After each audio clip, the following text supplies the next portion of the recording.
All righty, everyone. Welcome back to the Coaches Union. Alex, how are you doing today, man? I'm great, Chris. How are you doing today? Even though I know how you're doing. Will to live is pretty low. Cognitive function is probably lower than that right now. I am dead to the world, is how I feel. Yeah. So as you should, being a week and a half and then 3.5 weeks out. Hmm. Right where I want you to be. So that's good. Hmm. Um, Came and saw you over the weekend. You look great. So Thank you. very pleased with it. Um, just this last little bit, huh? Yeah, this last little bit, making weight, dude. That's where we're at. Yeah, it's always fun, man. Making weights, it's annoying. I'll say that. It really, yeah, it's frustrating, like with peak weeks and stuff, because like you can't like fully do what you want to do because you got to make weight first, and it's like just driving with a governor on. But Hmm. which was nice. Like me, Austin has decided not to worry about making weight and just we're gonna show up what we show up at. So excited to do that. Unfortunately, classic, we can't do that. But we still have a little bit of time between now and your national show. So I think that like this drop in fatigue and stuff going forward, we'll pick up and we'll make weight a little bit easier once we get out to Vegas. Yeah, I think so. I think that's like, I mean, it's a blessing that we're actually having to fight to make weight. You know what I mean? That's how I look at it too. Yeah, yeah. I'd much rather you at the top of the cap than like still 4 or 5 pounds to grow. Yeah, yeah. But also, other news, welcome to the J3U coaching team, dude. Thank you, man. I'm very, very honored to be here. Obviously, that was the surprise, the announcement that we've been waiting quite some time to let everybody know about.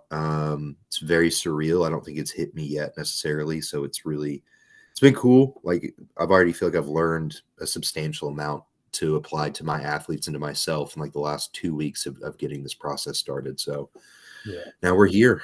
Yeah, man. It's been fun. Definitely like, like we talked about. So, um, I want a I want like my own little posse at shows, right? Obviously it's something that me and you already do together. So it was just like, hey, yeah, that's a good fit. Like let's do it. And I'm excited to watch you grow as a coach and apply all the things that we do and stuff you already are doing. And it's stuff that like being able like being on the coach's call this morning, like it's taking the why of things like to that next level. So Hmm. yeah, it was cool to see like how many of my athletes were like excited for you. Yeah. Commenting on your stuff and like everyone was like, oh, that makes sense. And like, yeah, it was cool, man. Yeah, it's very cool, man. I'm incredibly blessed. Like I said, like we've talked about this for seemingly years, and I didn't know if that day was ever going to come. So when I got that call, man, it like took a lot of stress off of my shoulders because I mean, you and I have talked about it. Like I love learning and coaching first and foremost. I hate operating a business, and that's where I felt I was like kind of spinning my wheels and pouring so much more time and effort into just that over being able to just exclusively learn and coach. So I'm very excited to kind of have a lot of that taken off my shoulders, to be able to pour so much more into my athletes, my current ones and the ones coming forward. So, do we get to do the other announcement pertinent to this, or do we need to wait on that? What other announcement? The after hours. Oh yeah, yeah, we can talk about it. Yeah, let them know. Yeah, so there's going to be another transition coming for all of you people. So if you don't like change, I'm very sorry. We're going to be the hosts of J3U After Hours. So our production value is going to increase drastically. We're going to be able to have on the coaches from the J3U team, so you guys get to learn more about like John, Luke, Braden, Darren, everybody. So it's going to be a lot cooler. I think it's going to again just continue to provide more value to our listeners. So everybody who's been with us since the beginning, I love you. Thank you. Everybody's been patient with us over the last few weeks as I've become more and more useless to this world. I'm also very, very grateful for that as well. Yeah. So And nothing will change. Like the layout won't change. no. Obviously, we'll have like nicer microphones and cameras, but nothing will change in terms of topics, in terms of the raw, unfiltered side, the bullshit we talk about. Like, that was actually something I thought I was in trouble when Luke first called me about Chris. He's like, who's this, Chris Perry guy? And I was like, I like played it down because like it's like, oh fuck, like like because they like building like within the brand and stuff. I was like, all right, like, or maybe I said something on a podcast. I really didn't think John and Luke listened. Turns out they did, and turns out that they've listened to a few episodes. Yeah. Yeah, when they said that, I was like, I need to know exactly which episodes you listened to because Yeah, and it was directly after I personally had just like made a note to myself, hey, like chill out on the F-bombs, like one episode. And then the very next like day I got a phone call. I was like, oh God, like okay. But yeah, all in all, they like what we do. They just want to take our platform and put it onto their platform and spread it further. And Chris was saying get more interaction. Like, a lot of it will just be me and Chris still, but then we'll bring on some of our other coaches for just to shoot the shit and talk and bring John on, bring Luke on. Probably John's like 6 weeks out, so we may not catch him until after his first show. But Mhm, John's pretty like even kill, like during prep. So as long as it's not peak week, we may can bug him. mhm. Probably just won't be. I don't know. We'll try to pull some fun stuff out of him, like what kind of animal he's feeling like right now, and Oh yeah. That was some actually the of first question I have ready for him. some of the Chris Perry specials for sure. Yeah, yeah. We're gonna open with only dumb questions and just see where it goes from there. Yeah. Um, but it's funny because like we'll be on. The thinking behind it is, a lot of what John and Luke talk about is very like educational, step-by-step processes of coaching or of being an athlete or of nutrition or training and drugs. But like there is another side to it. And so a lot of what opens us up is we're more of like the application side and the anecdotal side of things and the real shit, right? So not everyone is going to engage with like learning about Masteron and Primo 17 times.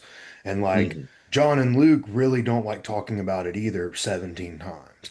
But that's what everyone wants to ask them questions on. And so like it'll give us a platform to bring a different look at to J3U, but then also it'll like get them out of their normal and get them excited to talk about different stuff too. So um Yeah, yeah. That was like one thing that I talked to them about was like I've been a fan of John and Luke for I mean shit a decade at this point. So I've only gotten to see them in like one lens, you know what I'm saying? And it's the educational side, which is obviously very important. But then getting to talk to them, I'm like, you guys are like real people and funny and have interesting like conversations. And like I want more people to be able to like engage in that and get to know them in that way too. Yeah, like dude, me, Darren, and Luke were talking about GLP-1s in our last meeting for like an hour, and just like open floor debating like both the pros and the cons of it. And so Mhm. like not that we're going to launch a J3U lecture on GLP-1s, but like it would be nice to hear like what John and Luke think of it from a like shit, man, I don't know, maybe like it may have a purpose, or it's like, oh well, yeah, but then we run into this. So like more just like realistic stuff. And then like you said, like John, knowing John, like John's a meathead. Like he loves bodybuilding, but he's just smart. And Mhm. so but like at the end of the day, he loves bodybuilding. He can talk about bodybuilding all day long. And so Mhm. like it'll be cool to get people to just see him being a normal human, which is Mhm. what we get to, well, some of us get to see it more than others, but like it is in there. And same with Luke. Like, Luke's got a daughter and a wife, and like there's other sides to them. So long story short, yes, that's what we got working. Got a few new sponsorships coming. I've just signed with Pride Foods. I should be announcing that for the 4th of July. Um, Nice. so I'll have some like stuff for you guys. They've got an apple pie flavor that's launching. Chris, you just got what's the sponsorship you just got? Uphill Battle Company. So I have worn, if you guys, any of you have followed me for a number of times, you've probably seen me wearing their hats. I have a ton of them now, so shout out to them. Um, But yeah, I've been a big fan of their brand for like 3 years now, and I got became really close with this guy named Solo, who's also doing USA's, and he kind of put me in contact with the owner because he saw that I was really into the brand, and me and him hit it off. So I should have an announcement coming at the end of this week as well regarding that and my code and all that good stuff. So Hell yeah. Yeah, and we're working on a couple more. Y'all just hang in there with us. Potentially some big mhm. ones. So it's coming, guys. The boys are up, as we say. The boy it's we'll get Chris out of prep and he'll be even more up. So but yeah, it'll be fun. Yeah, because we're down right now for sure. Yeah, yeah. Carbs are down, food's down, energy's down. One of my friends, Raven, was like, she was like, I'm eating more carbs than him. I was like, I know. I was like, but baby boy's got to make weight, so it's just part of it. So, Yeah, as of current, any of my clients that complain about being hungry or tired, I just don't have a lot of empathy to provide as they're all on 4 or 5 times the amount of carbs that I am currently. So a little bit more tough in the tough love coming from me right now because I just send a screenshot of my meal plan and go, yeah. so what's up? Alex has no shame in making you guys starve. I think Abby's sub 1,000 starting this week on calories. Um, Callie's I, probably right there too. Yeah. I haven't had fats in my diet since May. Well, you take fish oil every day. Yeah, I take fish oil every day. So I have fish oil in my diet. Um, and that's it. And then 65 grams of oats and 75 minutes of cardio and we're in it. Cruising, cruising. It's all right, man. Yeah. It's all right. We're doing great. First question, man. How do you know when clients are ready for a national show? Mm. They dominate. You take them to multiple shows and they win Hmm. very handedly. Um, with the exception of like a random overall, like Galanga, perfect example. He got beat in the overall to another national ready competitor from Class B.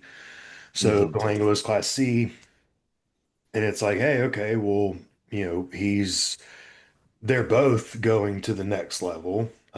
He's not going to face a Class B guy, so like it's fine. Galanga previously had already won an overall at a big show. Um, and you can just kind of gauge, you can just kind of see like at the show you are at, outside of the one person that did beat him, no one was touching, right? And Yeah. so you can kind of see it too as you go to other shows. Okay, like nobody's touching him. Same thing with Chris. Like you look at Chris, he's gonna walk on stage next weekend. Nobody should fucking touch him. That's like I've known Chris is ready just because I was just at Junior Nats and Junior USA's. Um, that being said, building the athlete up though, like Abby was a great example. She's won every overall she's done at a regional show, and that was the goal was like we leveled her up. It started with Miss Alabama, then it went to the Beach Bash, went from Beach Bash to the Fit Show. Once you win the Fit Hmm. Show, it's like, all right, we're ready. The judges told us we're ready. Callie, same thing. Callie's won everything within the Southeast she can do. It's like, all right, let's go to the next level. So um, that's usually when you know you're ready. It's because nobody beats you. There are occasions like Candace got fourth at her warm up. She was already qualified from the regional. I was just confident and I knew what was at the national level bikini because I was just there with Abby that same year, and I was confident I knew the look to bring with Candace to get her there. Um, but your coach should just have an eye for it, right? Hmm. Another good example is Austin. Austin just won as a heavy. Battled the River, won the whole thing. Good competition, good show. Everyone was like looking for Austin at Junior Nats, and it's like he's not there. Hmm. Maybe would have won the heavies at Junior Nats, but the super would have just toyed with him, made him look like a little boy. And so it's just I know looking at some of Austin's shots that he would get dwarfed in the quarter turns. Um, it's not that Austin's not good. He just there's a level. to the texture and to the tissue that he just doesn't have yet that I've seen at the national level. So I think the biggest thing is you have to be realistic with yourself too. A lot of times Mhm. people will win their class or they'll win multiple classes and then they just go to nationals and then they're like confused as to why they're in the third call out. And it's like, like, man, you really thought that like that was going to bring it? It's very, it's not a good look. Yeah. I mean, I went through that. I won an overall in 21, and then coach I was with at the time was convinced I was ready to go do junior nationals. And of course, it was an abysmal prep and it was poorly mismanaged. And I knew the whole week, I was like, I don't feel I should be there. And then we went and I shouldn't have been there, and it's taken, you know, 3 years of improvements to get to the point where it's like, okay, I think we've got a good opportunity to go to a national show. But through that, it's like I've won two overalls, I've won numerous open classes, and it's still nothing's guaranteed, right? But I think too, it's like the rule of thumb should be outside of like, using like a Candace as an example, right? Outside of that, it should be you're winning overalls consistently and working up the pecking order, right? Like AJ won Vulcan, won a double overall, almost took a triple crown. We're still not ready for a national show. We need to go win a Night of Champions overall and then look at it. You know what I mean? It's like and again, it goes back to your coach and their experience. Like if you go win your open class in a podunk show, don't go do North Americans. It's Yeah. not where we need to be. Like you got to go kind of dance around and try out bigger shows, then also go to shows that have, whether it's Sandy or Jack or whoever it may be as the head judge, and get their honest feedback after the fact of, do you think I'm where I need to be? Yeah. Yeah, and that's another good thing. You go and you search for those judges, you um seek their feedback, see what they say. Because like national shows are expensive. The entry fees are doubled. They're usually at a location that's kind of far away. I can tell you all right now, our Vegas trip is not cheap. The New Jersey trip I'm about to go on is not cheap. North Americans is not cheap. And that's just for me. That's just for the coach to go. So like I'm not paying entry fees and all that and doing the tan and makeup and all that stuff. So um it's something like Um I don't go to national shows unless I feel we're ready. Like I just don't. I went to junior nats. I felt like my two were ready. I'm going to Universe. I feel like my three are ready. I'll be in Vegas. I feel like my three are ready. If anyone doesn't get it in Vegas, I'll go with them to North Americans as I feel like they're ready. Um, but yeah, it's just something that you should trust your coach, and your coach should be honest and realistic with you is the main thing. And that's where I see so many people like falling short, or they just want to go for the experience. And I promise you, it's a shitty experience. It Like is. getting left out, it's a shitty experience. I don't want to pay for that to happen. Mm-mm. That kind of transitions into our next one, which is learning how to lose. Oh man, I've been waiting to talk about this one. And I wanted to talk about this one before our stretch of national shows because I don't want anyone to think that I'm talking about any athlete before we even get started on that long trek of national shows. But when you go to nationals, you have to understand that you're not guaranteed to win, like no Mhm. matter how great you are, right? So, again, my three this weekend could win any overall at any show I send them to. My three going to Vegas can win any overall at any point in time I want to send them to. However, as great as they are, it's not guaranteed we're going to win. And it's no one's fault other than you just need more time or more tissue. You're with me, you're going to come in lean, you're going to come in shape, you're going to be conditioned, but sometimes someone is just better than you on that day. And unfortunately, there's nothing else we can do about it. But like, I don't know when, I don't know when like everyone became like Alabama and it's like one loss and it's like Alabama had that thing where like they can't lose a game, right? And it's very strange. change because it's like, dude, like you, like the fan base would just go nuts. They'd be like, "Oh my God, we lost. We're terrible. We suck. Fire the, like all this stuff. Like we lost it."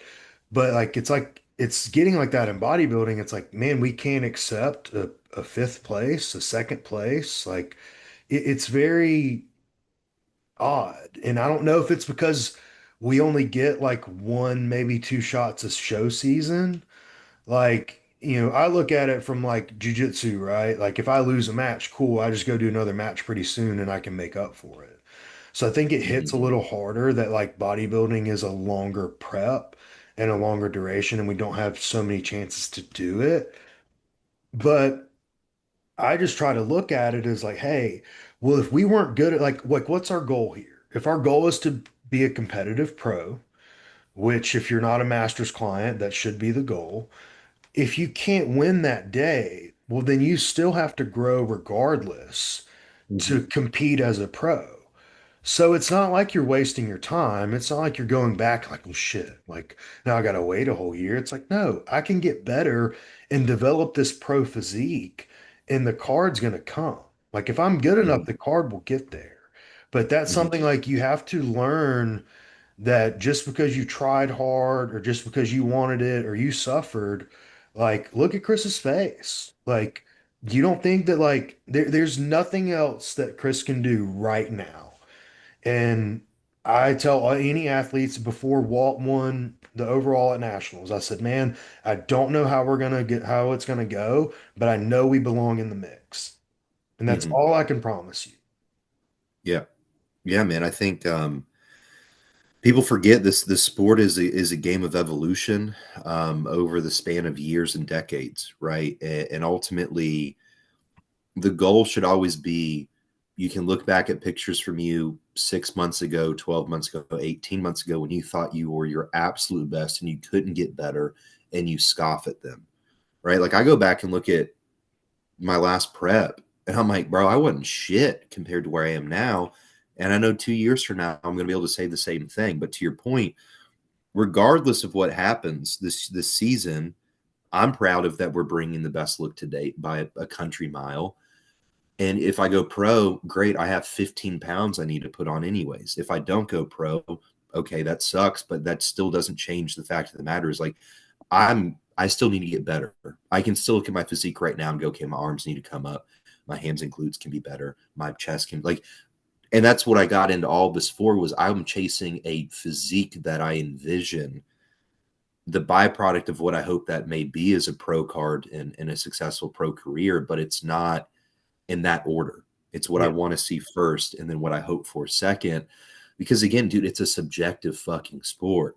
Like we Mhm. talked about, like I think I'm going to be in first callouts. I feel confident in that. I won't know until we show up. And if they're going to beat me, hats off to them because they're probably really fucking good too. Yeah, and I think that's how you have to look at it. Like you get in this thing where if you truly belong at nationals, that's your playing field. And like, yeah, you're gonna get beat by some people in your playing field, and that's okay because you're also gonna beat other people in your playing field too. And let's say you go win, we turn pro. Okay, well, it's just because we didn't run into anyone else that day. But Hmm. maybe they're at North Americans or maybe they're at Universe and we just missed each other. So it's not that we're untouchable. It's just like you were the best one that day when you win. But I feel like anything in the first call out is my goal with Hmm. with national shows. That to me is like that's the goal, that's expectation. Anything better than that, like we're happy with. Obviously, like you get close to that like pro card spot, it gets a little bitter. Like I've been there. It gets very bitter. I've been there a few times. But like you usually can't be mad at it. Like I know anytime I've lost, I understood. Um, Hmm. there was one time I didn't understand. That was when Debs got third, but we made up for it. But other than that, like when Abby got beat, I understood. When Candace got beat, I understood. This past, 2 weeks ago at Junior Nats, when Bailey and Galanga got beat by some people, like I understood. And so it's something that But I'll say this. So Andrew got fourth and Bailey got third. S- Everyone was like stoked. The amount of like clients, the amount of feedback, like so many people were like, holy shit, they look amazing. Nobody, and I mean, like, at least to my face or to my friends or to my coworkers, nobody was like, oh wow, they sucked. Like nobody is gonna be like, oh God, did you see that? Like when you go to nationals, it's different. First call out is very good. If you never turn pro, but you get seventh, fourth, second, and sixth, that's a good competition history. And so, Hmm. like, just know, like, it's like making podium at the Olympics. Like, that's your Olympics. And if you get third, you just got bronze at the Olympics. Nobody's making fun of you. Like, Hmm. nobody's like talking shit to you. So that's kind of like, as frustrating as it is if you don't win, it's okay because that playing field is deep and there's nothing wrong with somebody being better than you at that playing field. Like Yeah. it's yeah, it's a bit of a disappointment if you can't win your class at a local show, for sure. It's a bit disappointing. But like you said, you have to look back at where you came from. Bailey was a great example. Our first show together, we got 14th at the amateur O. And then we go back and we're third at junior nats. Like, fuck yeah. Like, that's a win all day.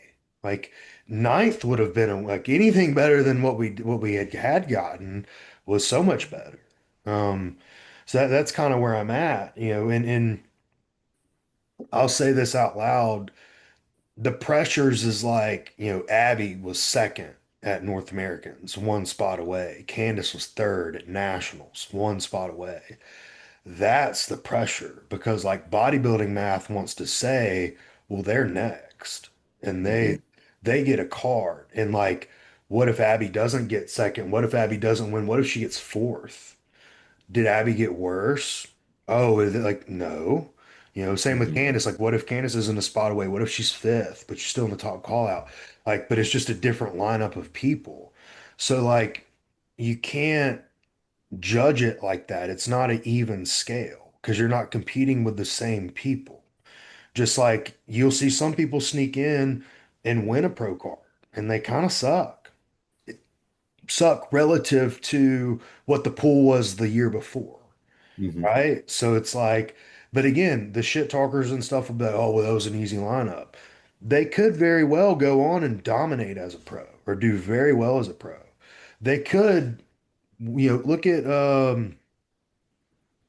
Nick Walker was hyped to go win USA's. I was there when he got beat by Zach Merkel, but Hmm. got beat pretty easily. Um, Was it awkward? No, because look at Merkel now. Like, no offense, great bodybuilder, I like him, but look at Hmm. Nick Walker.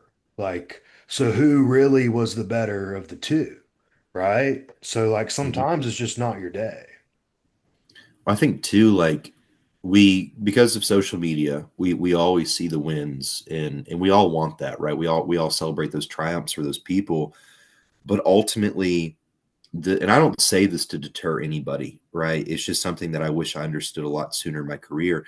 Statistically, we are all going to lose far more than we win in this sport. It's a fact of matter. I've won 2 open overalls. I've lost 3 shows in my career, right? So I'm 2-3 on paper, and nobody remembers me for my losses as much as most people don't remember me for my wins either, right? They just see what I've produced and where I'm at in this current day right now and what I'm doing.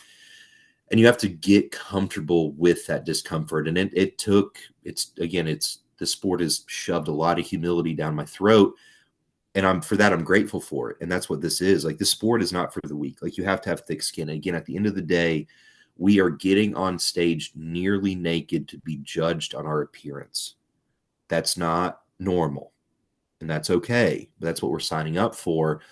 But we go into this and we see these young kids, 2 show pros, 3 show pros, whatever it may be, and then people assume that's the standard of expectation.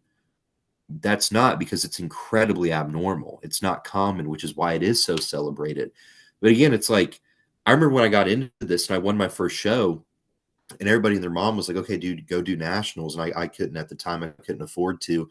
Um, and everybody, and then in my head, I was like, well, fuck, maybe I could have been a 2-show pro. And then I did my second show and I didn't win that. And I was like, well, now I'm not going to be a 3-show pro. But it's like, who gives a fucking shit? Because I wouldn't have been ready to be a pro at that age, anyways. Yeah. Right. It's just not where I was at. So I'm grateful for this journey up to this point, because I think it's like, when it's my time, it's my time.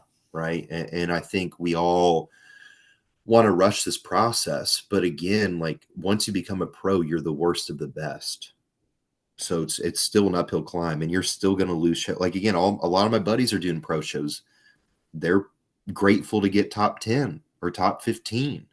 So it's like, at some point, it's either you got to learn at a regional circuit, national circuit, or professional circuit. You got to learn how to lose and just keep it pushing. Yeah. Yeah. And that's the that's the thing I wish people understand. Like it's not really a loss. Like it is like, yeah, I mean, yeah, if you go and you get, third call out, yeah, you lost. Like, Hmm. so, but even then, if it's the best you to date, it's still good. You just should have put it on another stage. Like there Hmm. probably was a couple more overalls you could have racked up on your way to nationals. Um, so yeah, that's my take on it. Again, like, and that's what I tell my athletes, like, no one wants you to turn pro more than me. Like, Hmm. outside of you, no one wants it more than me. Because, like, I would love to be able to, like, I don't think there's any wellness pros in Birmingham or in Alabama.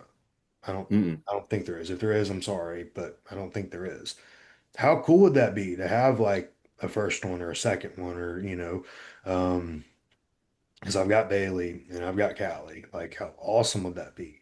How awesome would it be to have more bikini pro? Like, I want to do that. Like, I want pro cards, like, just as much as you do. So, like, don't think that if we get beat, that it's not a personal thing to me, too.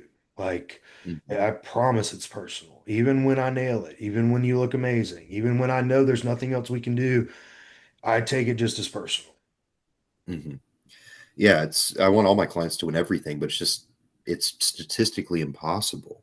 You know what I mean? Like, it's not feasible. Like, you to put in perspective too, like, you got to think some of these national shows, one division has as many people in it as Battle at the River or Night of Champions or whatever it may be. I mean, you're talking shows with 100 deep in bikini, and they're giving out 6 cards. That means there's 94 people who didn't win. Does that mean that people who are completely devastated and their lives are ruined? Realistically, not. Like, again, you just have to learn to, you just take it on the shoulder and you move forward and you go figure out what you got to do next. Because the second it becomes this whole like abysmal life, detrimental thing, and then you just give up, it's like, okay, but what if you kept, like, I know I've talked about before, but like Ron Partlow is the best example. The dude was one spot away from a pro card at Canadian Nationals like 12 years in a fucking row. Yeah. Yeah. Kept showing up until he went pro. Yeah, because it's like, what are you like? Are you just gonna quit? Like, are you just not gonna do this anymore? Like, I can't think like that. And like, Mm. it's out of everything, competing at the end of the day is just a reality. It's a test of where you're at. That's what it is. It's in bodybuilding. It's what I do in jiu-jitsu. It's like I'll go, to different gyms and work with other guys and like right now, perfect example, and it's not bodybuilding related, but like there's not a purple belt I've rolled with that I don't submit. I'm very confident in that. I'm very close to getting a brown belt.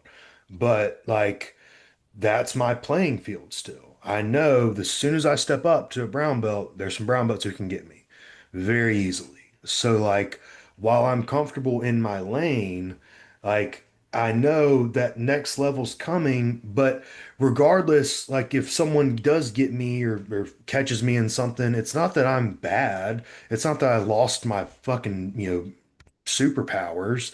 It's just no, like they're good too. And like at the Mhm. end of and that's one thing, man, that's so different than jiu-jitsu and bodybuilding is like there's a humility and respect. Like when you tap somebody, like and it's not just like a flashy little like quick something, like you genuinely like assert your dominance and you submit them. Like that is something that like all you, because it happens to me. Like I get worked all the time. There's nothing you do but smile and be like, dude, that was sick. Like, and I just wish that would happen in bodybuilding more because like when that guy came, when Jarik's guy came out in Andrew's class in classic at Junior Nats, I laughed and I said, holy shit. Like, I was so in awe of the person who was winning our class, like handedly. I was so in awe of it because I love bodybuilding. And Hmm. like, dude, if Chris, if that was your class, I would have been so in awe of him too, even though he's next Yeah. to my best friend and my client. And you would have been like, dude, what the fuck was that? And I would have been like, I don't know, man, that's crazy. Because this is the sport we're in. And so it's like, Hmm. unless it's literally like so close that you're just like even and there's going to be close calls, right? There's going to be stuff you don't agree with, but you have to at least accept it. And you have to Yeah. know, okay, well, I wasn't undoubtedly the best up there. Hmm. I Well, it's like wish we had more of that. it was like Galanga's show earlier this year, man. Like he's one of my best friends. You're my best friend, and like when that guy came out in Class C or whatever, I was just like, holy shit. I was like, it's gonna be good. It's like I'd rather see him. Obviously, I want to see him win for both y'all's sake, but like I'd rather see him lose to someone of that caliber than lose to a chump. Yeah, man. And dude, I'll be honest, like I have a hard time when I lose at like local and regional shows. Like I really did. It fucks with me, man. I'm not gonna lie.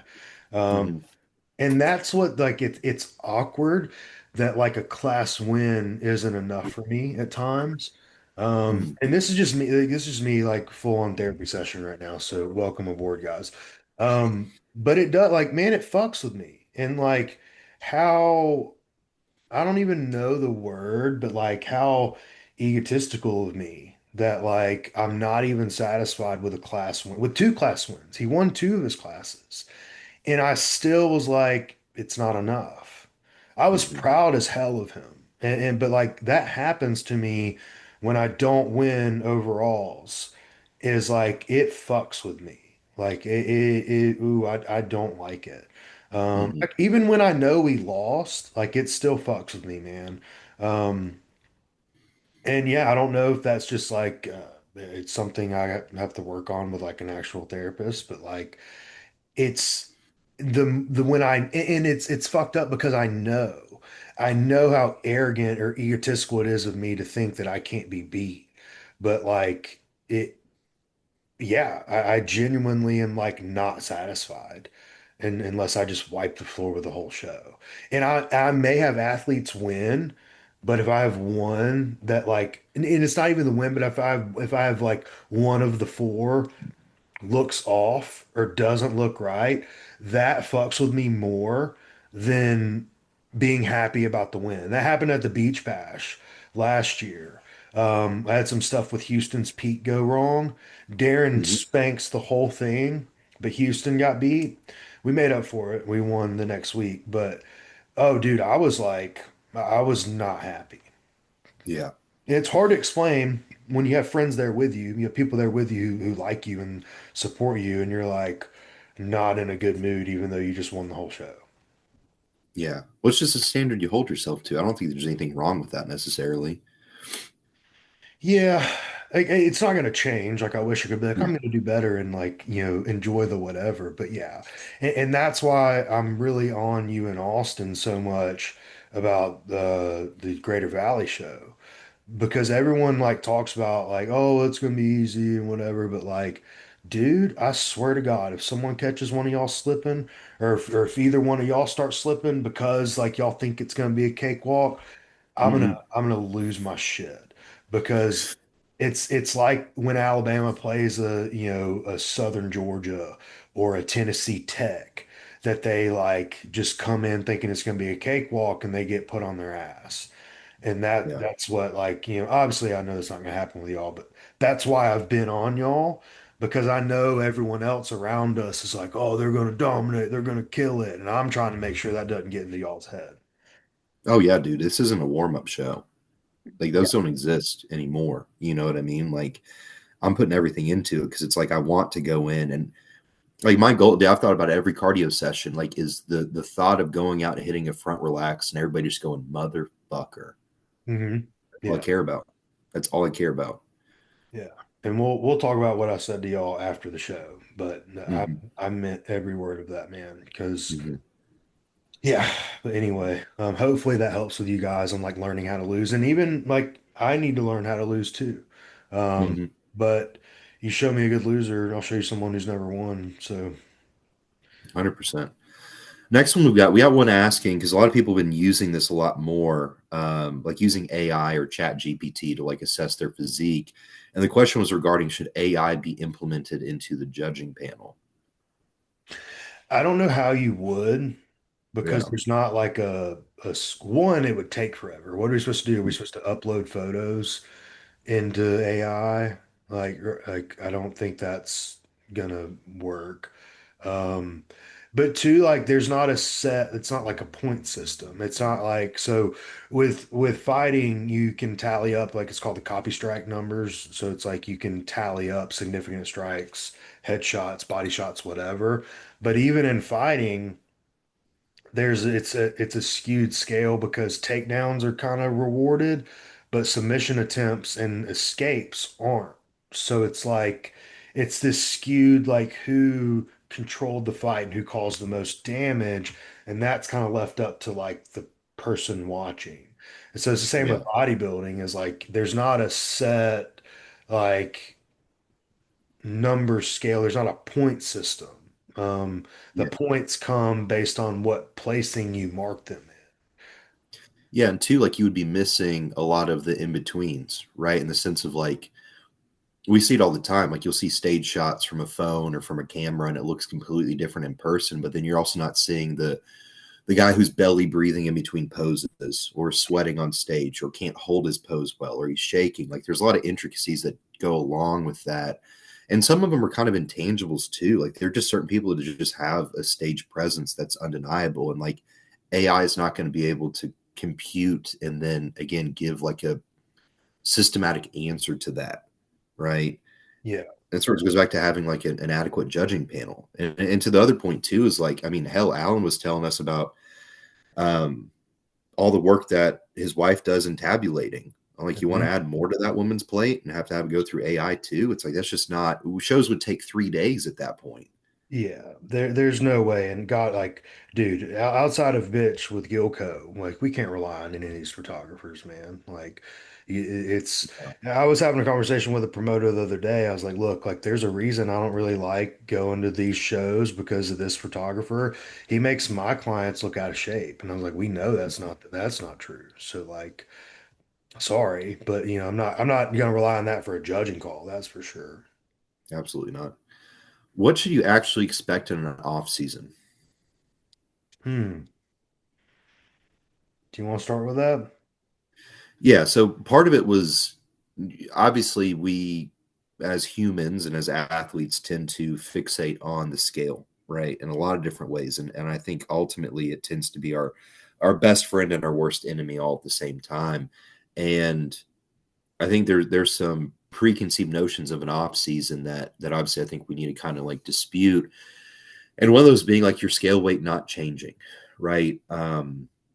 Because ultimately the goal of an off season is to add muscle and minimize fat retention as much as possible. But at a certain point, it doesn't even matter what the scale's doing in the sense of if you're like I'm trying to think how to word this more correctly. Like the scale doesn't matter that's going up if you're just getting fatter. Yes. Yeah, 100%. Um, and just because the scale's not going up doesn't mean that you're getting smaller or that you're not getting bigger. Your body Mm-hmm. could just be like recomping and getting leaner and getting more efficient at utilizing its food so that like you are putting on more muscle tissue. So it's very rare. Like usually with guys in an off season, like if we're at 258, I'll do what I can egotistically just to hit 260 because I want to Mm-hmm. hit it, they want to hit it, and it looks cool to say we were 260, bro. But like I didn't start their off season aiming to get to 260. It just kind of you just let it happen. There's going to be off seasons, and we'll use guys for this example. there's going to be off seasons where like it's very slow, you know. Obviously I need the scale to go up, but like if food's going up, if strength's going up, if drugs are going up, and it's just not happening as fast, but we're getting sharper, tighter, fuller, and the visuals are improving, then I'm kind of okay with the scale just slowly working its way up. Because if the scale jumps 2 pounds every week, well, I promise you it's not muscle. So Hmm. like, I don't want that because we're just gonna have to clean up faster. Um, and same thing with girls, I'm a lot more in tune of like, I'm just gonna let your body do what it wants. If it gains every week, cool. If it loses or if it stays, cool. Like I'm just gonna let, as long as we're recovering, we are getting stronger and we're hungry for our meals, that's where I want a female. That's the guiding light for sure. And I use it like I'll use Levi as an example. Like we're kind of starting our next push-up phase, and I don't have a weight goal in mind, but I do have a body composition goal in mind. Because I'm like, hey, like we can, if we get up to 245, 250 and hold there, but keep getting prettier, I'd rather see that than push you to 260. Your biofeedback starts to fight, push back and show negative signs. And then we still have to do a harder cleanup phase before we can even do a prep. Yeah. Um, I think my off season was a good example of that. Like we got in like the low mid 250s fasted, and like yeah, we probably could have cranked me to 260, but it wasn't worth the potential repercussions that would come alongside of it, because then I would have just been like legitimately fat. Whereas I just kind of held around 250 from like August through February, but we were able to, one, strength continue to rise, um, body composition held in a reasonable place, but I was able to get my food so high and my activity so low while maintaining that body composition that it gave us a little bit more runway to work within the prep. Yeah. And that's the main goal of an off season is getting your food up and getting your strength up and getting your size up while keeping body composition in check. Um, if I were to have put a weight like goal in mind with some of my athletes, I would have held them back because I've had Mm-hmm. some athletes blow the fucking doors off an off season. And I'm like, wow, I would have never expected that. And then on the flip side, I've had some people like Grayson doesn't really gain a lot of weight. He just gets better and better at like 225. But had I told him, hey, bro, you got to get to 240, it would handicap him and he would feel like he's not doing good. Yeah. And so that's where it's like we say in a prep, like the scale's just a reference. It's the same in an off season. Like, yes, in a prep, the scale does need to come down.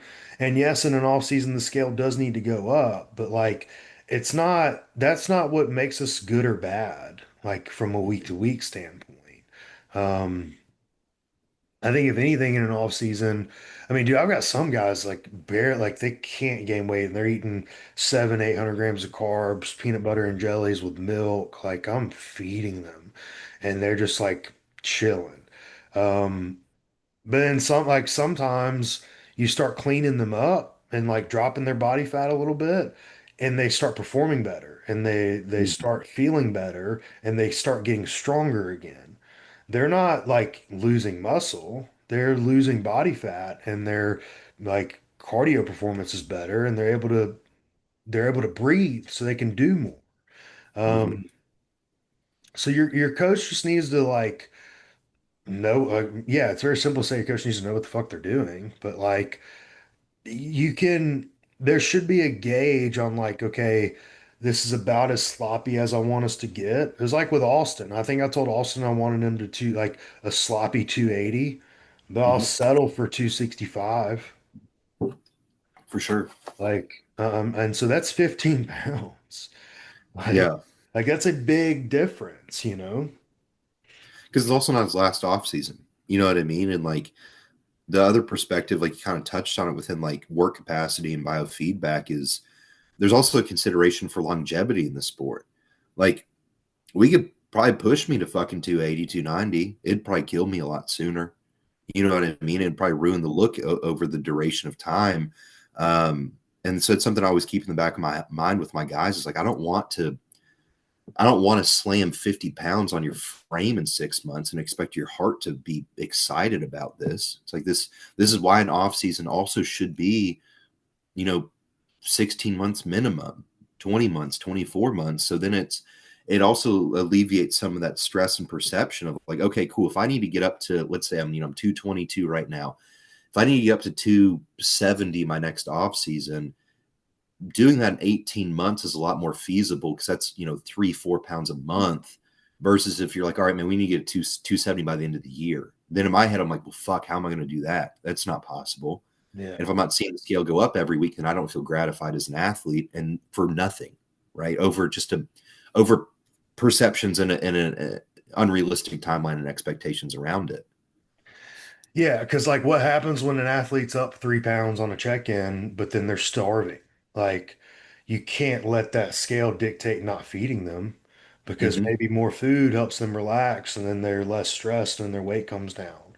Or maybe they Hmm. can perform better, their output's up more and their weight comes down, or their weight stays the same, but you fed them more. Like, so there's lots to go with the scale that's just better than like up or down. And and me saying this, like, I don't use Anadrol. I don't use D-ball. Like, I Hmm. don't use like the bulkers, bro. Like, I don't use that stuff. So, like, when I say I'm putting weight on you, it's genuine like tissue.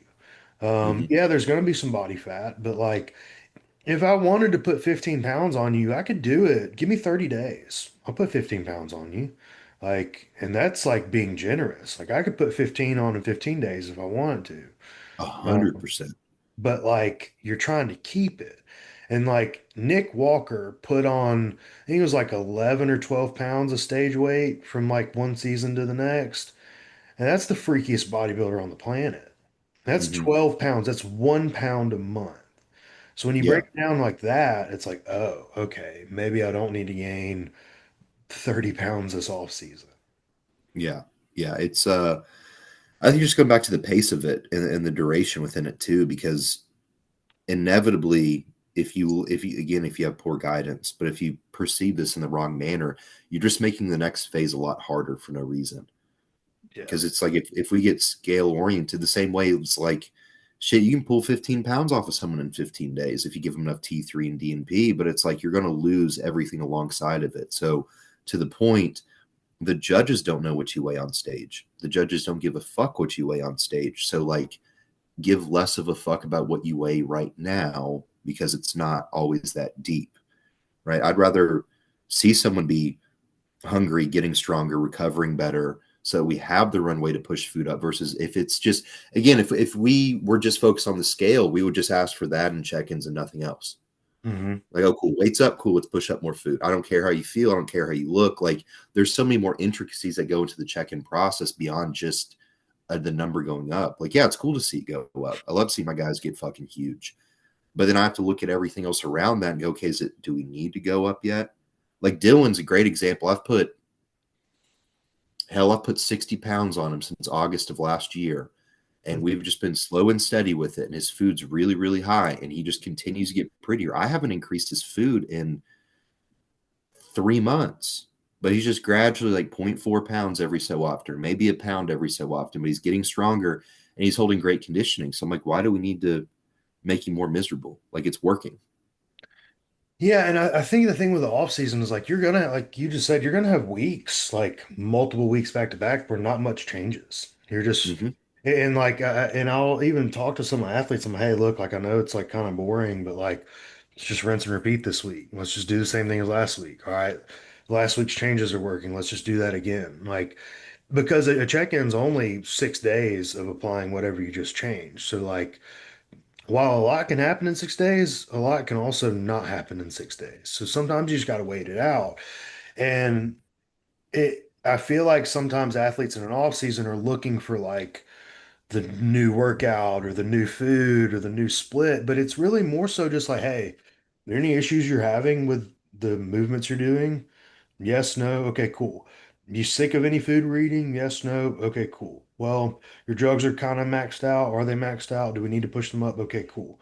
Like, how's digestion? All right, good. Like, as long as everything's smooth sailing, like, you're good. Like, The reality of an off season is you could make a change once a month and flourish, right? Hmm. The reason that we check in every week is so that when issues do arise, we've caught it much sooner. But Hmm. like if you can find that groove, like yeah, there's gonna be weeks where I just dap you up like good shit. Like don't really need to change anything. I don't know that we made more than 4 changes last off season. Yeah. Like once we found the spot, like my exercises didn't change, my food never changed. Like as far as food sourcing goes, because we found the foods that work well. I think we had again 3 or 4 food increases over the span of like 16 months, and I put on 50 pounds and probably I'd say like 10 to 14 pounds of stage weight since my last showing. So it's like Yeah. I don't I like the monotony. I like when there doesn't need to be change because to your point, it's like, okay, still working, let's go. Like and there are times where like I'll talk to an athlete, I'm okay, what are we bored of? And if it's within, reason, okay, cool, let's try something else out and just have some fun with this. But like I'm not going to overhaul an entire plan for that reason either. It's like everything else is working. If we want to try out a new movement to get something that's a little bit more exciting, by all means, give you something new to master and get excited for. Same with food. It's like, okay, if we want to do some macro swapping and have some fun with, like, there's still like freedom that can be provided within these plans. But generally speaking, like, as you continue to get further in the sport, there has to be an acceptance of monotony. Yes. Like, it's not going to change all the time. It doesn't need to, it shouldn't change all the time. Yeah. 100%, man. And like you have to, and so like as an athlete, you just need to say, hey, I'm getting bored. Like, hey, I'm getting burnt out. Hey, this is getting, I'm like, can I mix something up? Like it's not bad. It's not ideal, but it's not bad. Like mixing food's one thing, but like, if you're 4 weeks into a training program, you kind of need to suck it up, and Mhm. that's something like I'll tell, athletes will want new workouts. And like if it's a intermediate advanced athlete, they usually don't ask. But if it's like a beginner level athlete, they usually ask. And so my first response is like, okay, what are we not doing that you want to do? And Yeah. they usually don't have an answer. Like, well, yeah, because we're doing it all. Like, there's only so many exercises you can choose, right? And that's what like me and Riley were having that discussion doing legs. So I was like, hey, there's only so many leg curls we can do before Hmm. like a leg curl's a leg curl's a leg curl, and we're just gonna fucking leg curl. So let's just get used to the leg curl, right? Hmm. And you could say that with just about anything, but there are some gyms where they may have like a really nice piece of equipment that you want to use, or you're going to another gym because you're traveling and you want to mix it up. Like, cool, by all means. But like that's something that's again when you put it back on the athlete, you're like, yeah, sure, tell me what you're missing. No, I don't know, something different. It's like, no, you need to tell me exactly what you want to do because Hmm. I think my plan's perfect. Um, Yeah. maybe that's just me, but yeah, and like food for sure. Like food, I want you as far away from your prep foods as possible, within reason, right? Hmm. Um, but yeah, like if you get burnt out of chicken, please tell me. Like I don't want you burnt out because in the off Yeah. season we're putting food down. We got to mix it up, and that's usually the first thing I'll do when I get a new athlete is I'll find what foods works for them, and then I'll slowly start adding in new stuff because I'm like, hey, like let's get away from Yeah. Yeah. Well, I had an athlete yesterday who's more intermediate. And we had a good conversation about it. So I want to preface with that. But he was like, "Hey, what are your thoughts about adding in like a 19 NOR?" And I was like, "We'll provide your rationale for it." And that. he's like, "Well, I just feel like I'm not making a lot of progress right now." And I said, "Okay, well, take your check-ins from 14 weeks ago and compare them to this week and tell me what you think."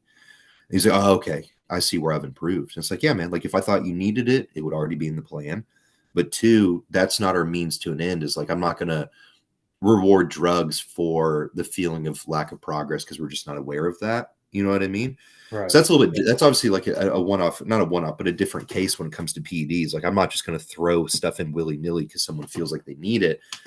But I'm like, okay, but what else can we do within the plan to make you better? Like what can we do with food? What can we do with training first and foremost? But I'm always going to do that. I'm like, if you feel confident that something needs to change, well, there's nothing wrong with that. I'm happy to have the conversation and either deter from that and explain or support it and explain. But I'm going to use this as an opportunity for you to learn. Explain to me why you need it, and we'll go Yeah. from there. Yeah. And drugs is a huge one, man, because like, every girl wants Anavar, every guy wants more of whatever they're doing. And it's like, okay, like sure, and sometimes they'll give you that response like, well, man, I've used it 2 cycles before and it worked really well. And Mhm. that's when I'm like, okay, cool. Yeah, I can see that. But a lot of times, like, well, my friend says this, and I'm like, okay, now we're gonna educate you and we're gonna talk about it. But it's not a right or wrong, but it's like you have to come at us with just some like insight on why.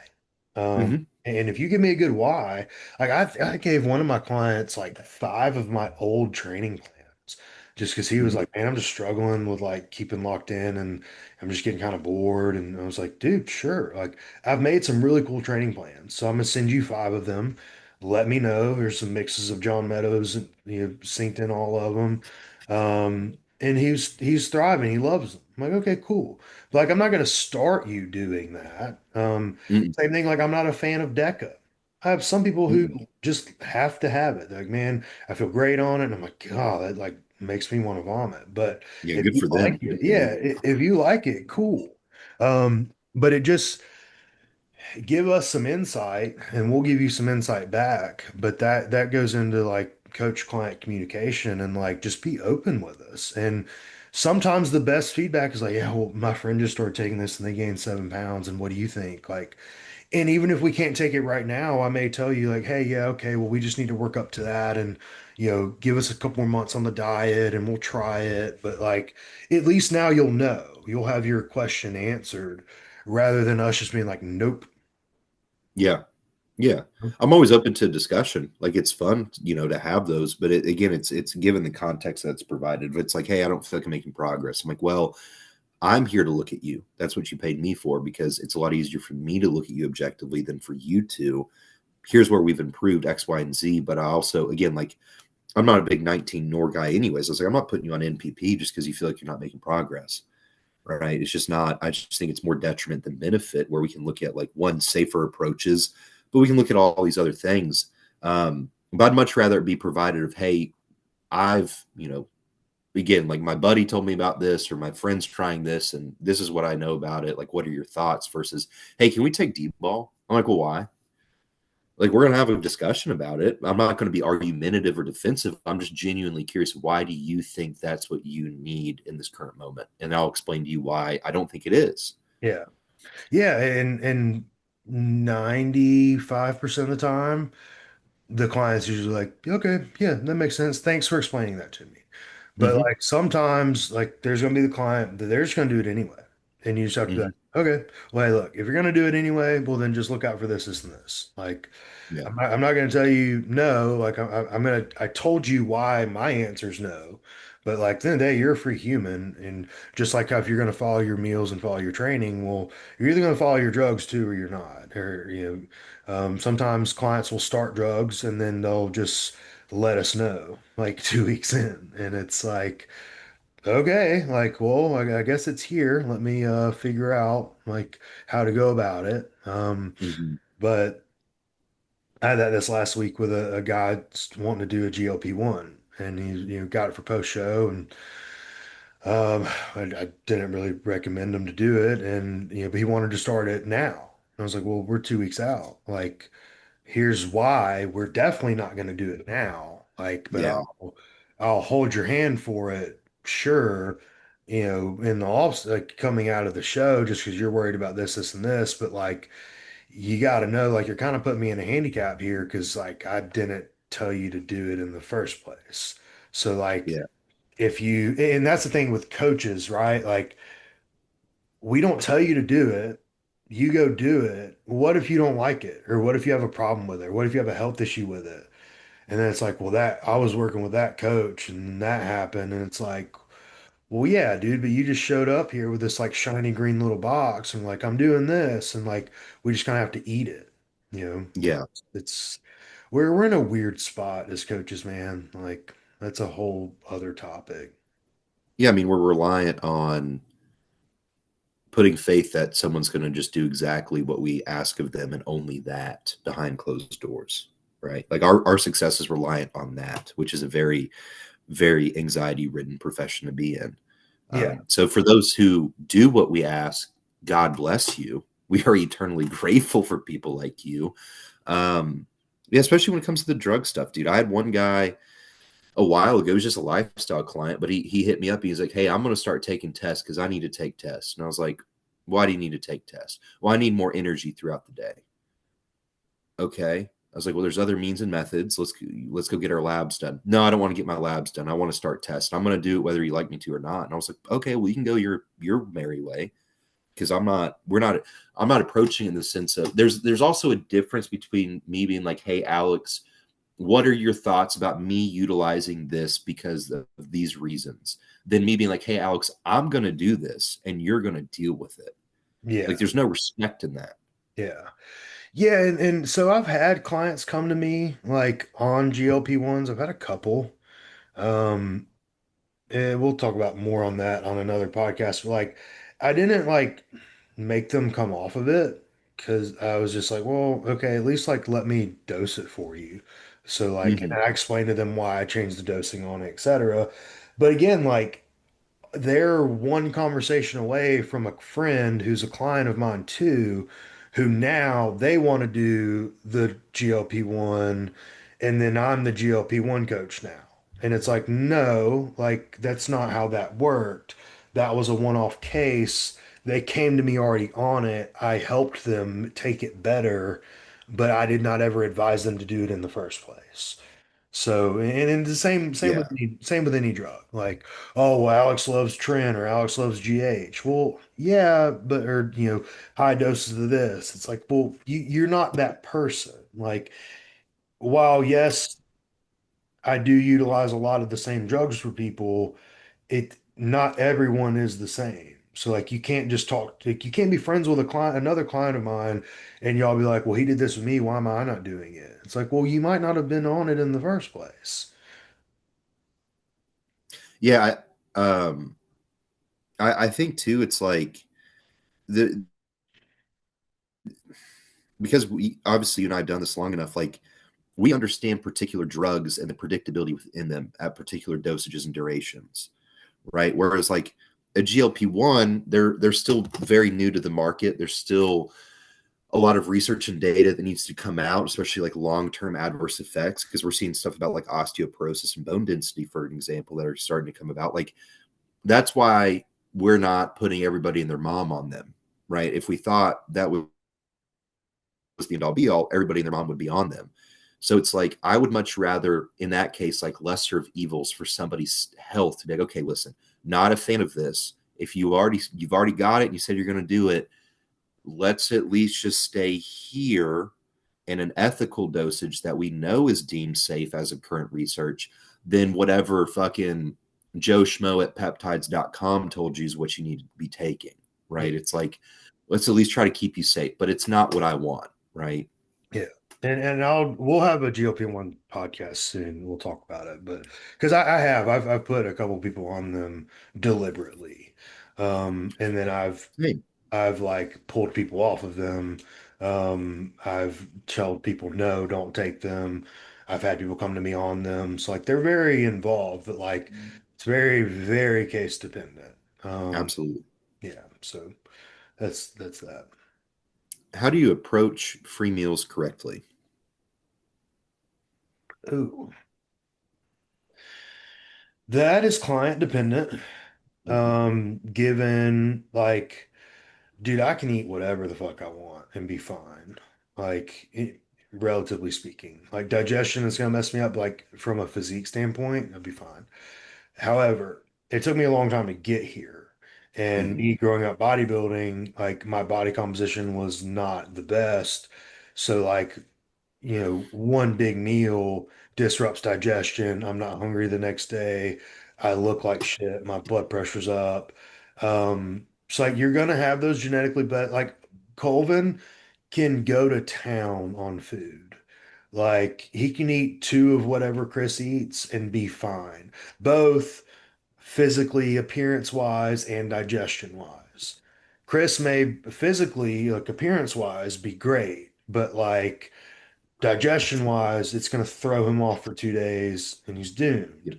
So that is where you have to make the mature decision and find, okay, I know I can eat whatever I want, fit, aesthetically, but I need to find what's going to work with my body the best to where I enjoy the meal, I feel okay, and I can get up the next day and eat my normal food.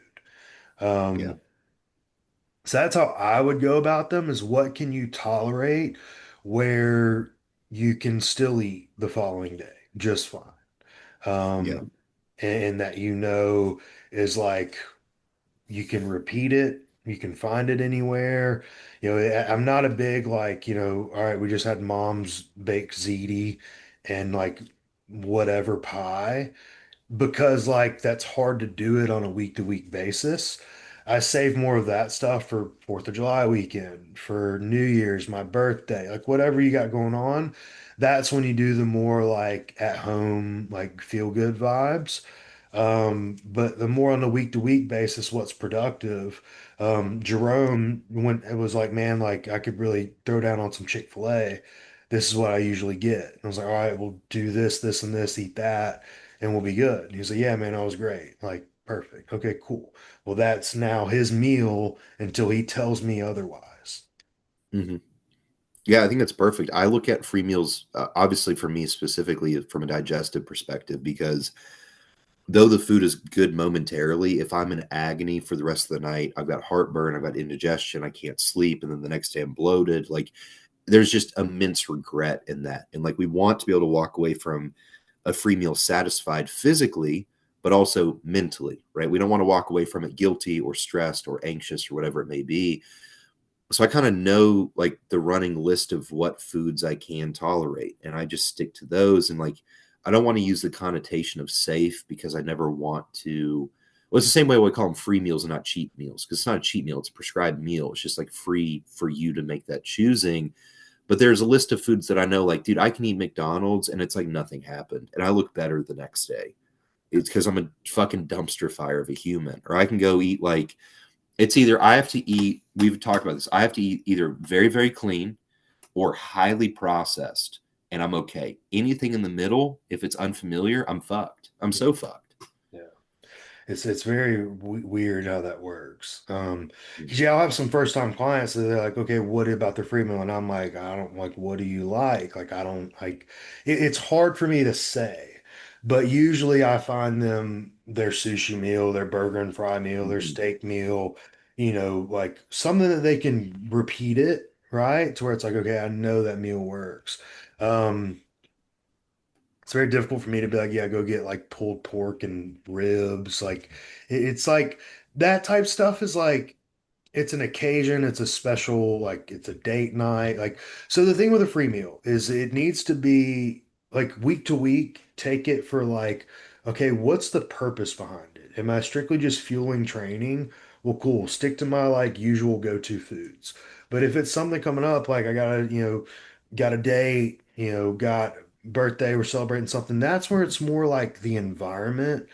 Yeah. Like there's nothing wrong with like a free meal and you go to like a nice steak restaurant, get some steak and mashed potatoes, some wine, whatever the fuck, right? Like that's okay. Now, is it like as calorie dense as your usual double burger and fries and ice cream? No.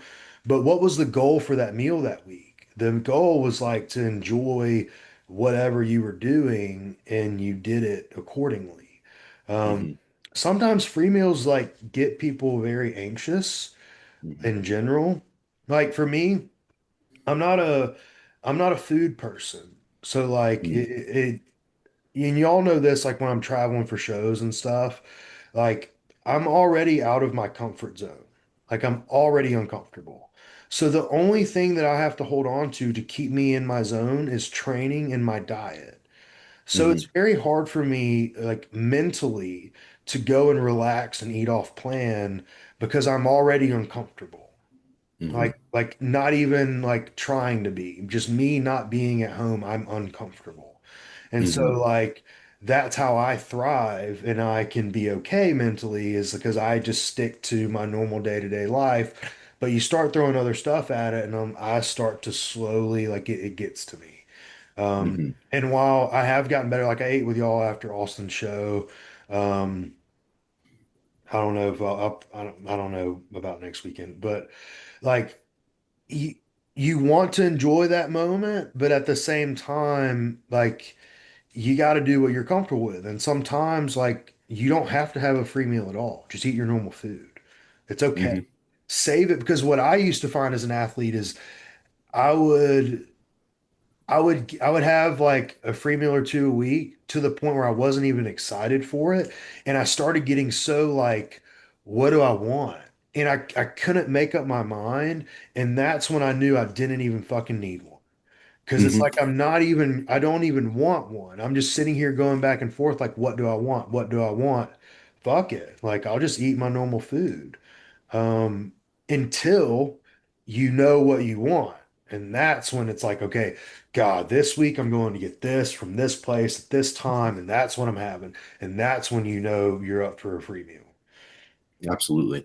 I think too, like if I'm putting some parameters around this, you can't just go have a bunch of cookies or dairy or whatever. Like there still needs to be some nutritional value. Ideally, like there needs to be protein involved. A fruit and vegetable would probably be good for digestion too.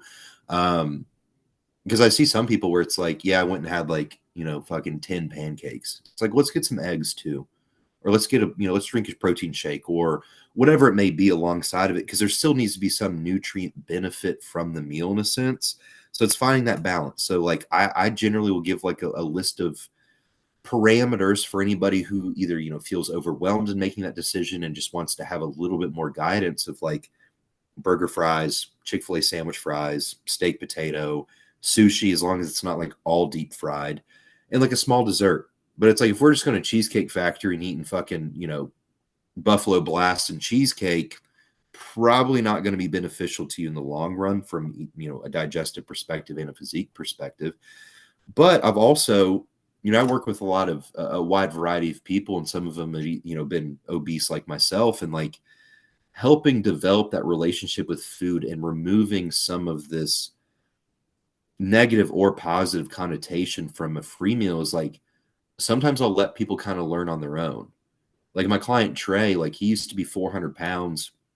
He's, he's lost well over 150 pounds and we're growing now. And it's first time like going through a growth phase. And he's like, yeah, man, like the first few cheat meals, like I realized I was overdoing it, but now I feel a lot more confident in like making my decisions. I have to let, or like Alex Griffin's another example where he's had to learn over the years. So now he can go into it more confident, being able to like auto regulate what he should be using. Versus if I just say, hey, don't get that. Now you know what they would want is that, Yeah. Yeah. right? Yeah. It's like sometimes you kind of have to let them have that moment where like dude, the last cheat meal I had, I was like, too much, Hmm. too much. And I had to learn because it'd been a minute, and I was like, it's a little too much for my digestion. Let's maybe reel it back post show and not go as hard in the paint. Yeah. You need those moments, man. And like, so for me, like I look, guys, I train a lot. I have three, like when I'm full at home, I train 3 to 4 jujitsu sessions a week in 80-degree, no air condition, um, hour and a half, 2 hour practices. And then I go weight train with my athletes. Like I do something every single day. So like when I say what I'm Mhm. about to say, just know I burn a lot of calories. I have usually two cheat meals a week, or I did. It would be like Saturday night and then Sunday night. But I would get to the point where Saturday night, I just like I was eating a dinner meal, like I would go to Chipotle or Taco Mama, or like I would make burgers at the house. But all I really wanted was dessert. Like I didn't want that. I just really want. And so finally I was like, okay, I really just want like a piece of cheesecake tonight, like before I go to bed. But like I really love my bison and rice meal. So like Mhm. I would just eat two bison and rice meals and like for the day, not like just two at once, but like I would have my normal bison and rice meal, I'd replace a turkey and rice meal with bison and rice, and then I would just eat dessert that night. And I was fully content. And I'll be okay, Mhm. cool. Like, well, that's just kind of what I'm gonna do now, rather than like forcing extra calories on me that I really didn't even want. I just Hmm. thought that like, oh, well, if I'm gonna eat dessert, well, then I should have something else too. But it's like, no, man, like just do what you enjoy. And so same thing like with athletes listening, you may not want dessert. You may just want like food. Like you don't have to eat it. Or you may just want some really good dessert. Like, okay, well then just eat like a semi-clean, like normal meal, or just eat your normal meal and then just eat dessert if that's all you really want. Like, we're not making you have a free meal. Hmm. That's where you have to learn. And to your point, like you can just have your normal food in just a larger portion. Like you can have another couple 100 grams of rice if that's what you want, or add a whole egg or two to your meal, or have some almond butter and an English muffin. Like it's again, it's a free meal, but there's a spectrum within that that we kind of provide, and that is something as an athlete that, and through collaboration with your coach, like you can communicate this stuff to us. You can start to find the relationship within those meals that makes you feel the most confident and comfortable, right? And that's the biggest thing that I want to learn, to help people learn and master, is like food. To me, your relationship with food is one of the most important relationships you can have, because we have to eat. Like we have to eat, and everybody's relationship with food becomes very complex and complicated at times. And the last thing I want to see is for bodybuilding to worsen that in people, because it's worsened it in me before. And you get to the point too, you just get desensitized to it, right? Where it's like when you first get into this and you get your first cheat meal, it's all you can think about, right? And then at a certain point, it might be that it becomes a binge fest, and at a certain point, it might become that you don't want it at all, or you're scared of it. Like I've lived in all of those phases in my life many, many times. Whereas now it's like, dude, it's like usually like a few weeks between free meals, and you give me one. I'm like, all right, cool. Like that's great. Like I'm excited for it, but I'm not like, oh my god, this is all that matters is Saturday night. You know what I mean? It's like I just, like, to the Austin show, is just I want to be around everybody and get to eat a meal with them. And I enjoyed it very quickly. I did not, because my digestion's a little bit sensitive right now. But it's taken a lot of years to get to that point, and that's a lot of the reason that I care so much about this, is trying to help alleviate any stress or anxiety that comes alongside having access to that. Yeah, no, I agree 100%. And that's the best way to look at it, man. Because like again, so many people get food focused even in an off season, and like it can, if you notice your free meals fuck up your diet the next day, you did too much. Even if Mhm. you literally didn't do much at all, if it's throwing you off that much where you're not ready to eat your next day's food, it's too much. Too much. So like I've had clients ask for like, hey, like give me some guidance. Like I would take your highest calorie meal and double the calorie intake. If that's if that's like what you're if you're looking for a number, like that's what I would Mhm. do. Or triple the calorie intake if you're like a big guy. Like, it's something because I would find, man, like, dude, I'll eat, I don't even know how many calories is in it, but like two cheeseburgers and fries and ice cream, like I'll go to town on it. But like in that same day, I'm like, I can't go over 210 grams of cooked rice in meal two. Like that Mhm. makes no freaking sense. Or you get like a diet soda with it, you know? Yeah, I don't even get Mm. diet soda because I'm like, oh, I don't want to feel bloated. Like that stuff, like, yeah, dude, talk about crazy. But it's something like you just, I don't know, man. We're in a weird sport, developing eating disorders. And so, yeah, just find whatever foods you like. Some of my favorite clients, I'm like, just do whatever because I know their worst is like some of my clients' best. I'm like, Mhm. dude, like you literally can't, like, you can't do bad. Like, even their bad Mhm. is like I'm like, yes, like, God, like please rub this off on someone else. Absolutely. Um, what are some green flags for gyms? I like this one a lot. Yeah, that is a good one. This will be the last one because I do gotta go. Green flags for gyms. It's hot. There's Yep. nothing I can't stand more. I think that's how you say that. Yeah. There's nothing that drives me more nuts than a cold gym or gyms with fans on. And I'm like, dude, I remember I'd be prepping and I'd be so pissed because like the gyms would have like the literal big ass fans on. Mhm. And dude, I'd be cussing. I'd be like, oh, great. I'm getting the fucking flu in here. Like I'd be letting it fly, dude. Because it's like I'm trying to sweat. I'm trying to get a pump. I don't want to, and this goes into the next topic. I don't want to see you on the gym equipment, like the cardio equipment, with the fan on.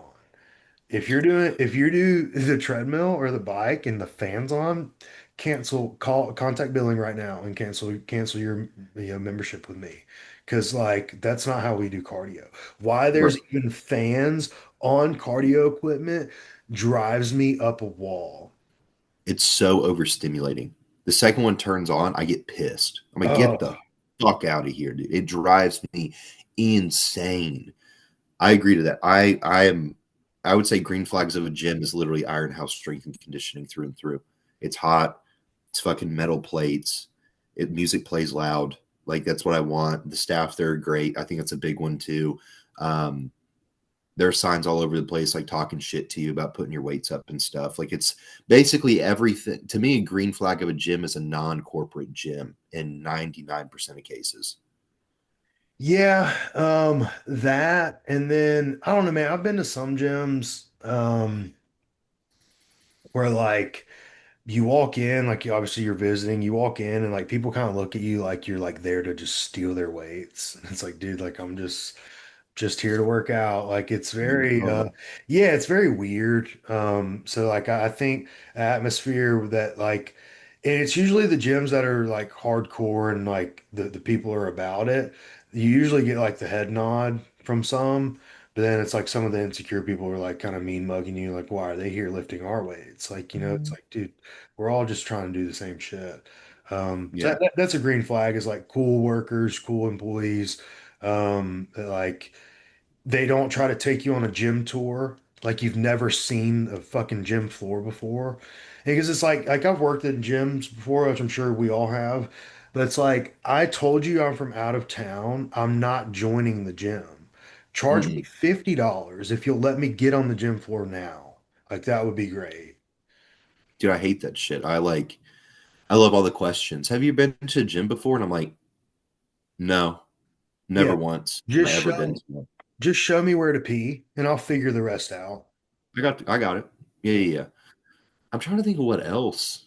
Um, I'm like gym equipment's cool. Like obviously, like we're both like pretty can be pretty particular about what pieces we like, but I care more about the environment because I can make a productive workout out of any equipment as long as the environment's conducive for me to do so. Yeah. I mean, I wouldn't want to because the environment, but I could work out at a Planet Fitness if I had to. Hmm.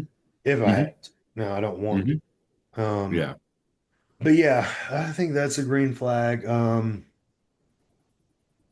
I'm not a fan of a lot of Arsenal equipment. So, Mm-mm.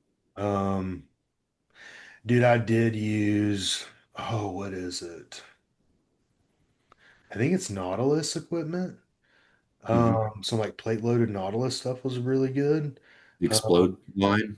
Yeah, it's like Hmm. I thought it was panada, but it wasn't.